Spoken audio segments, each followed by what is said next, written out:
Le nouveau rapport de la FIFA sur le marché mondial des transferts est maintenant disponible. Les dépenses mondiales pour les frais de transfert des joueurs masculins ont atteint un nouveau record de 7,35 milliards de dollars en 2019, ce qui fait 6 milliards 629 332 500 euros.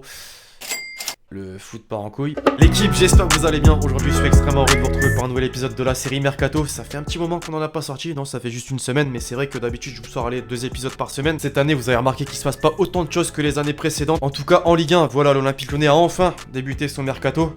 Il était temps. Mais hormis ça, dites-vous que Rémi Oudin, c'est le plus gros transfert. Rémi Oudin vers Bordeaux. Je vais pas juger ou quoi que ce soit, ça reste un bon joueur, mais quand même. On va rapidement commencer. Juste avant, je vous rappelle évidemment, comme d'habitude, que cet épisode est sponsorisé par OneFootball, l'application numéro 1 sur toute l'actualité du foot, dont l'actualité du Mercato. On est environ à 10 jours de la fermeture du mercato hivernal 2020 et je reste persuadé qu'il va se passer encore plein de choses. C'est gratuit et c'est dispo dans la description. On entre dans le vif du sujet désormais. L'équipe, comme d'habitude en France, du côté du Paris Saint-Germain, dont on a annoncé en partance du club de la capitale, Edinson Cavani semble bel et bien déterminé à partir. Cette semaine, son père était invité dans la très célèbre émission de la télé espagnole El Chiringuito. Sa mère, elle, par As, dans le cadre d'un entretien. Les deux en ont profité pour parler de la situation actuelle, des négociations ouvertes entre les deux clubs et même, attention les Parisiens, pour lancer un pic au PSG. Je cite, il veut jouer à l'Atlético, s'il reste à Paris ce sera jusqu'en juin, mais El Cholo, Diego Simeone, le veut maintenant. Tourelle dit qu'il en avait besoin pour jouer la Ligue des Champions, c'est un joueur qui a besoin de jouer et aujourd'hui il ne joue que 4 ou 6 minutes par match. Le PSG le traite injustement. À en croire la presse espagnole donc, les Colchoneros auraient formulé une offre de 18 millions d'euros aux dirigeants parisiens, ce qui se rapprocherait des 20 millions d'euros réclamés pour le laisser filer. Leonardo, qui semble avoir scellé le sort du Matador après sa requête, lui pense déjà à son successeur. À en croire ESPN, les champions de France auraient coché le nom de l'ancien parisien Kevin Gamero. Valence a placé le joueur français sur la liste des transferts et pourrait le céder pour seulement 14 millions d'euros. La bonne affaire, d'après vous les Parisiens. Maintenant, s'il n'y a pas de terrain d'entente pour Cavani, l'autre club de la capitale espagnole pense également à une autre solution. Selon le journal espagnol Marca, les dirigeants madrilènes auraient jeté leur dévolu sur Alexandre Lacazette. Auteur d'un mauvais début de saison et privé de Ligue des Champions, l'ancien Lyonnais pourrait voir d'un bon oeil un départ en Espagne. Et pour convaincre Mikel Arteta et sa direction de lâcher son buteur, les Colchoneros seraient prêts à inclure Thomas Lemar, lui aussi en difficulté et annoncé sur le départ dans la balance. Pour en revenir au PSG cet hiver, dans cette histoire, s'il y a bien un joueur qui ne devrait pas être inquiété, c'est bien évidemment Mauro Icardi. Étincelant au sein de l'attaque parisienne depuis le début de la saison, l'international argentin fait parler ces derniers jours en Italie. Selon le quotidien généraliste La Repubblica, il souhaiterait revenir en Italie à l'issue de son prêt dans la capitale pour rejoindre plus précisément la Juventus. Malgré l'option d'achat dont dispose le PSG fixée à 70 millions d'euros, le journal italien explique également que le problème ne vient pas du PSG, où Icardi se sent bien, mais de sa famille qui habite encore à Milan et qu'il voit moins. À voir ce qu'il en adviendra d'ici quelques mois, après les phases finales de la Ligue des Champions et surtout après l'ouverture du mercato estival 2020. On revient sur le concret pour en finir avec le club de la capitale, puisqu'à en croire le magazine sportif hebdomadaire allemand Sport Bild, le Bayern de Munich creuse actuellement la piste Thomas Meunier. En fin de bail en juin 2020, les dirigeants parisiens n'ont toujours pas proposé une prolongation de contrat au latéral droit. Les Munichois, justement, considèrent qu'il s'agit d'une bonne opportunité de marché et un rapport qualité-prix intéressant à faire à suivre. L'Olympique Lyonnais de son côté a enfin entamé son mercato hivernal comme attendu. Karl Toko Ekambi portera bel et bien les couleurs du club rhodanien jusqu'à la fin de la saison. L'international camerounais a signé sous la forme d'un prêt avec une obligation d'achat. Malgré tout, à un peu moins de 10 jours de la fin du mercato, à en croire RMC Sport, Tino Kadewere, déjà lié avec insistance ces derniers jours à l'OL, serait de plus en plus proche après la dernière offre du club rhodanien à hauteur de 15 millions d'euros. Le joueur aux 18 buts en 20 matchs de Ligue 2 aurait déjà un accord avec Lyon. On parle d'un transfert sec, mais il resterait au Havre en prêt jusqu'à la fin de la saison. D'ores et déjà courtisé par la majorité des grosses écuries européennes, la pépite du Stade Rennais, Eduardo Camavinga a un nouveau prétendant. D'après la presse allemande, le Borussia Dortmund va formuler une offre de 50 millions d'euros aux dirigeants du club breton l'été prochain. Seul problème, la direction rennaise souhaite conserver le milieu de terrain une saison de plus. Et selon Foot Mercato, la somme réclamée est de 70 millions d'euros. En Espagne, le Real Madrid, qui a réalisé son premier gros coup de l'année 2020 en annonçant la signature du jeune milieu de terrain offensif brésilien de Flamengo, Reinier Jesus, pense déjà à l'été prochain puisque deux noms reviennent avec insistance. Le premier, celui de Donny van de Beek, le néerlandais qui a tout simplement explosé la saison dernière en Ligue des Champions avec l'Ajax, est parvenu jusque-là à maintenir sa bonne forme, réussissant 9 buts et 8 passes décisives depuis le début de la saison. Zizou aurait fait de lui l'une de ses priorités d'ici les prochains mois. Selon le quotidien néerlandais De Telegraph, ça va même encore plus loin puisque l'Ajax et le Real Madrid ont convenu d'un montant de 55 millions d'euros. Or, rien d'officiel d'après une déclaration récente du joueur. Je cite, rien n'est officiel et je n'ai signé aucun contrat. Telle est la situation, cela n'a pas changé tout au long de la saison. Le second joueur dans le viseur est en pleine éclosion depuis le début de la saison du côté du RB Leipzig, Timo Werner. Selon la chaîne allemande Sky, les décideurs merengues perçoivent l'avant-centre du club allemand comme le suppléant idéal de Karim Benzema. Ça ne serait qu'une question de de temps avant qu'une proposition ne soit transmise à l'actuel leader de la Bundesliga, et ce, malgré sa prolongation de contrat jusqu'en 2023, dans laquelle d'ailleurs est inclus une clause lui permettant de se libérer de ses engagements si un club de renom venait à taper à sa porte. Côté officialisation, à présent, le LOSC est toujours dans la poursuite de son pari sur la jeunesse. Il y a quelques jours, le club nordiste a annoncé l'arrivée du défenseur croate Gregor Gulizidja. Le latéral droit s'est engagé jusqu'en 2021. Strasbourg, de son côté, a enrôlé en prêt l'international ghanéen Majed Waris. Il arrive en provenance du FC Porto dans le cadre d'un prêt de 6 mois avec une option d'achat automatique. À l'âge de 31 ans, Claudio Bovu, qui a fait les beaux jours de l'an avant Guingamp, a signé au Deportivo La Corogne en 2ème division espagnole. Un an après son arrivée à Leganés, l'attaquant marocain Youssef En-Neziri a été vendu 20 millions d'euros à Séville. En Italie, le Napoli s'offre de nouvelles recrues en l'espace d'une semaine. La première, Stanislav Lobotka, le milieu de terrain international slovaque, a quitté le Celta Vigo pour s'engager jusqu'en 2022. Le montant du transfert est estimé à 25 millions d'euros.